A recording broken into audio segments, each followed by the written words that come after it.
Good morning everyone, मैं आकांक्षा। हमने पिछली क्लास में सूर्य की आंतरिक संरचना, कोर, रेडिएशन जोन और कन्वेक्शन जोन के बारे में पढ़ा था।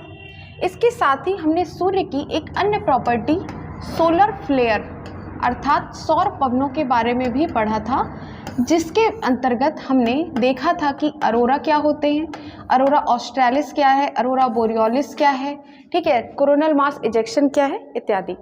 आज की क्लास में हम सूर्य की एक अन्य प्रॉपर्टी सनस्पॉट अर्थात सौर कलंक, ठीक है, इसके साथ हम कंटिन्यू करेंगे। इस क्लास में हम देखेंगे कि सनस्पॉट क्या होते हैं, वर्तमान में क्या पोजीशन चल रही है, एवं एक कॉन्सेप्ट माउंडर मिनिमम का इसके तहत हम कंप्लीट करेंगे। तो चलिए शुरू करते हैं। जैसा कि हमने पिछली क्लास में देखा था कि सूर्य की सतह से कुछ आवेशित चुंबकीय इलेक्ट्रॉन्स बाहर निकलते हैं। तो जो इलेक्ट्रॉन्स सूर्य के गुरुत्वाकर्षण को पार करके बाहर चले जाते हैं, उन्हें हम क्या बोलते हैं, वो अरोरा का कारण बनते हैं, ठीक है, अरोरा बनाते हैं। लेकिन जो इलेक्ट्रॉन्स सूर्य के गुरुत्वाकर्षण को पार नहीं कर पाते, वो क्या होते हैं, वो वापस सूर्य की सतह पर आके धंस जाते हैं, ठीक है। तो ये जो वापस आने वाले इलेक्ट्रॉन्स होते हैं ना, इनमें अपना आवेश नहीं बचता, इनकी अपनी एनर्जी नहीं बचती, ठीक है। इस तरीके से ये जो आते हैं गए थे, आवेशित थे, लेकिन ये जब वापस आके सूर्य की सतह पे धंसते हैं तो इनकी खुद की एनर्जी, इनकी खुद की ऊष्मा क्या होती है, कम हो जाती है, नेगेटिव हो जाती है, जिसके कारण ये जिस पर्टिकुलर भाग पे सूर्य के एंटर करते हैं उसकी ऊर्जा को भी ये क्या करते हैं, कम करते हैं, है ना। हमने पिछली क्लास में देखा है कि सूर्य के बाहरी भाग, उसके फोटोस्फेयर का टेम्परेचर कितना होता है, लगभग 6000 डिग्री सेंटीग्रेड। लेकिन ये जो आवेश रहित और ऊर्जा रहित इलेक्ट्रॉन्स होते हैं, ये सूर्य के सतह का तापमान लगभग 1500 डिग्री सेंटीग्रेड तक कम कर देते हैं, ठीक है। तो ये इस तरीके से देखिए, इस तरीके से दिखते हैं ये सौर कलंक, जहाँ पे ना एनर्जी होती है ना ऊष्मा होती है, बहुत कम मात्रा में, मतलब 6000 के कंपैरेटिवली जिसका आंतरिक तापमान सूर्य का 15 लाख है, बाहरी तापमान 6000 है, उसके कंपैरेटिवली 1500 डिग्री सेंटीग्रेड नगण्य है, ठीक है। तो ये जो सौर कलंक हैं, इनमें अत्यंत कम तापमान पाया जाता है। तो इस तरीके से हमारे सौर कलंक की डेफिनेशन आती है, जो कि क्या है कि सूर्य की सतह पर वह भाग जो अपेक्षाकृत ठंडे स्थान होते हैं, ठीक है, कितना ठंडे, मतलब 1500 डिग्री टेम्परेचर के वो स्पॉट्स होते हैं, उनको हम क्या बोलते हैं, उनको बोलते हैं सौर कलंक, ठीक है। अब देखिए, हम एक कंडीशन लेते हैं। अब हम एक दैनिक जीवन का एक उदाहरण लेंगे। सबसे पहले कि मान लीजिए आप एक गुब्बारा लेते हैं, ठीक है, फूला हुआ गुब्बारा है ना, ये इस आयतन का है। अब मान लेते हैं कि आपने इस गुब्बारे के एक भाग को प्रेस किया, ठीक है, दबाया, तो क्या होता है कि इस भाग की जो एनर्जी होती है, इस भाग के जो कण होते हैं, ऊर्जा के कण, वो इस भाग में शिफ्ट हो जाते हैं, ठीक है। तो क्या होता है कि ये जो गुब्बारा होता है ना, इसका ये भाग जो कि सामान्य रूप से इतना फूला हुआ था, लेकिन अब एनर्जी थोड़ा ज़्यादा हो गई, जिसके कारण ये क्या हो गया, इसका आकार थोड़ा ज़्यादा बढ़ गया, इसकी एनर्जी थोड़ा ज़्यादा बढ़ गई, ठीक है। तो सौर कलंक में भी यही चीज़ होती है। देखिए कैसे कि मान लेते हैं कि ये एक सौर कलंक का, ये एक ऐसा सूर्य है जिसके मतलब पृथ्वी के सामने वाला ऐसा सूर्य है जिसका पूरा प्रकाश इक्वली डिस्ट्रीब्यूट होके पृथ्वी तक पहुंच रहा है, ठीक है, जिसका कितना टेम्परेचर है, 6000 डिग्री सेंटीग्रेड, ये इक्वली पहुंच रहा है पृथ्वी तक, है ना।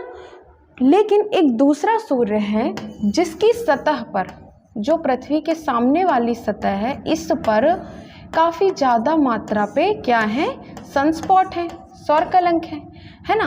तो वही गुब्बारे वाली स्थिति होगी कि ये जो सनस्पॉट की जो कम एनर्जी हुई है, मतलब इसका जो टेम्परेचर 6000 से 1500 डिग्री सेंटीग्रेड पहुंचा है, तो इसकी ये जो कम हुई एनर्जी है वो अन्य पार्ट में क्या होगी, शिफ्ट होगी इनकी, ठीक है। तो जो शेष पार्ट हैं, जो बाकी बचे हुए भाग हैं, वो ज़्यादा इंटेंसिटी से पृथ्वी की ओर ऊष्मा भेजेंगे, है ना, ज़्यादा तेज़ी से। जैसे आप कूलर का एग्जाम्पल लें, अगर कूलर सीधे रखा हुआ है, ठीक है, नॉर्मल अवस्था में, तो उसकी जो हवा है वो इक्वली डिस्ट्रीब्यूट होगी पूरे कमरे में। लेकिन अगर आपने कूलर के एक पार्ट को ढक दिया है तो जो दूसरे पार्ट से हवा आएगी ना, उसकी इंटेंसिटी नॉर्मल इंटेंसिटी से बहुत ज़्यादा होगी। वो हवा हमें बहुत ज़्यादा तरीके से लगेगी, बहुत ज़्यादा इंटेंसिटी में लगेगी, ठीक है। वही चीज़ होती है सौर कलंक के साथ, कि जब पृथ्वी के सामने सूरज की वह सतह हो जिसमें बहुत ज़्यादा मात्रा में सौर कलंक हैं, तो जब इस सूरज से, इस प्रकार के सूरज से जब पृथ्वी पर ऊष्मा पहुंचेगी तो उसकी इंटेंसिटी सामान्य सूर्य की इंटेंसिटी से ज़्यादा होगी, मतलब हमारी पृथ्वी में ज़्यादा गर्मी प्राप्त होगी, ठीक है। अगर गर्मी ज़्यादा प्राप्त होगी तो क्या होगा, हमारा जो नॉर्मल एवरेज टेम्परेचर है पृथ्वी का वो क्या हो जाएगा, बढ़ जाएगा, ठीक है। और बढ़ने के कारण क्या होगा, हमारी पृथ्वी गर्म हो जाएगी। और यही चीज़ क्या होता है, हमारा सूरज ना, इसमें कहीं कहीं पे बहुत ज़्यादा सनस्पॉट्स हैं, कहीं कहीं पे एक दो ही है और कहीं कहीं पे बिल्कुल नहीं है। तो क्या होता है कि अगर ज़्यादा सनस्पॉट वाले एरिया में हमारी पृथ्वी है तो क्या होगा, उस पृथ्वी में गर्मी ज़्यादा होगी, ठीक है। अगर हमारी पृथ्वी लो एरिया में, ऐसी जगह पे है जहाँ पे सनस्पॉट बहुत कम है, तो क्या होगा, पृथ्वी में ठंड नॉर्मल टेम्परेचर से थोड़ा सा कम टेम्परेचर हो जाएगा, ठीक है, मतलब ठंडक बढ़ेगी। किस तरीके से समझ में आ गया ना कि सौर कलंक हमारी पृथ्वी की जलवायु को अच्छे रूप से, मतलब बहुत ज़्यादा रूप से, बहुत इंटेंस रूप से प्रभावित करते हैं, ठीक है। और इसका सबसे ज़्यादा प्रभाव जो देखने को मिलता है हमारी एल नीनो की परिघटना में देखने को मिलता है, जो कि हमारे मॉनसून का मुख्य कारण है। और हमारा मॉनसून हमारी कृषि, जो कि हमारे जीवन का आधार है, इसके लिए अत्यंत महत्वपूर्ण है। तो हम आगे आने वाली क्लासेस में जब हम मॉनसून पढ़ेंगे तो हम देखेंगे कि किस तरीके से ये सौर कलंक हमारे मॉनसून को प्रभावित करता है, ठीक है। तो आपको समझ में आया कि सौर कलंक की ज़्यादा उपस्थिति किस तरीके से प्रभावित करेगी, और अगर कम सौर कलंक की स्थिति है तो पृथ्वी किस तरीके से प्रभावित होगी, ठीक है। ये जो सौर कलंक की अवस्थिति है, ये अप्रॉक्सीमेट हमारे खगोल शास्त्रियों ने, हमारे भौतिकविदों ने बताया है, लगभग 11 वर्षों के अंतराल में इनका एक चक्कर लगता है, ठीक है, सौर कलंक का चक्कर। अब ये सोचेंगे कि सूर्य तो सेम ही है, ठीक है, सौर कलंक भी अपनी जगह पे है, तो क्या रीज़न है कि 11 साल में एक चक्कर आता है। तो देखिए, जैसा कि मंगलयान मूवी आप सबने देखी होगी, तो जो उस मूवी में ऐसा क्यों है कि जो हमें रॉकेट प्रक्षेपित करना था, मंगलयान प्रक्षेपण करना था, उसके लिए एक निश्चित समय दे दिया गया, ड्यूरेशन दे दी गई, क्यों उसके बाद नहीं कर सकते थे, ठीक है।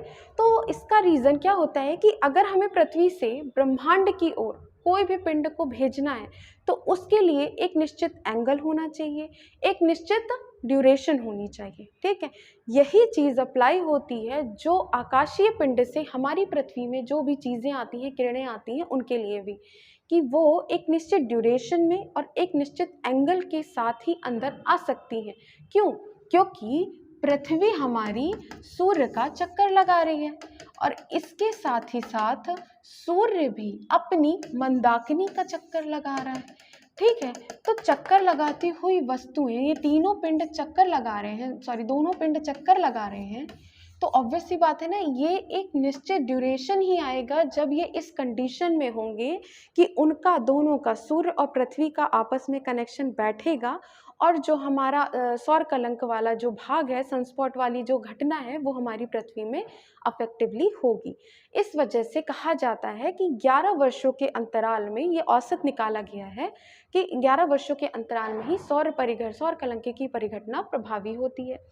तो हमारे जो भूगोलवेत्ता हैं, खगोलविद हैं, उन्होंने जितना अध्ययन किया तो उन्होंने बताया कि वर्तमान तक हमारे 2019 तक 24 सौर चक्र आ चुके हैं, पड़ चुके हैं, ठीक है। और वर्तमान में सोलर कलंक का 25वां चक्र चालू है, ठीक है। अर्थात हमारी पृथ्वी सौर कलंक के प्रभावी क्षेत्र में स्थित है, अर्थात ऊष्मन की अवस्थिति में है, ठीक है।